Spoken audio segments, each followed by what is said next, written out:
সূর্যকে অপমান করায় উর্মিকে চড় মেরে উচিত শিক্ষা দিল দীপা। হ্যাঁ বন্ধুরা, আমরা এমনটাই দেখতে পাবো অনুরাগের ছোঁয়া ধারাবাহিকের আজকের পর্বে। সূর্য বাচ্চা মেয়েটিকে বলে রান্নাঘরে গিয়ে রত্নাদেবীকে বলতে ওর জন্য একটা কফি বানিয়ে দিতে।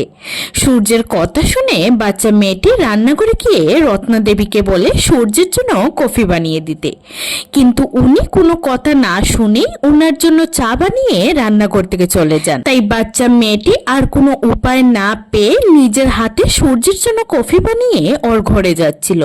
ঠিক তখনই জয় বাড়িতে আসে। অন্যমনস্ক থাকার কারণে বাচ্চা মেয়েটির সঙ্গে জয়ের ধাক্কা লেগে যায়, যার ফলে গরম কফিটা ওর পায়ে পড়ে যায়। যা দেখে জয় ওকে কুলে নিয়ে সোফায় বসিয়ে ওর পাটা ভালো করে ঠান্ডা জল দিয়ে ধুয়ে দিচ্ছিল। ঠিক তখনই উর্মি নিচে আসে। বাচ্চা মেয়েটার প্রতি জয়ের এই ভালোবাসা কিছুতেই সহ্য করতে পারে না উর্মি।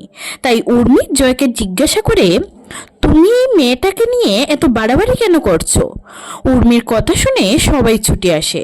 তখন জয় বলে ওকে পুলিশের কাছে নিয়ে যাবে। তখন সূর্য জয়কে জিজ্ঞাসা করে, আমি বলেছি না ওকে পুলিশের কাছে দেব না? আর তুই তো পুলিশের কাছে গেছিলি, পুলিশ কি বললো?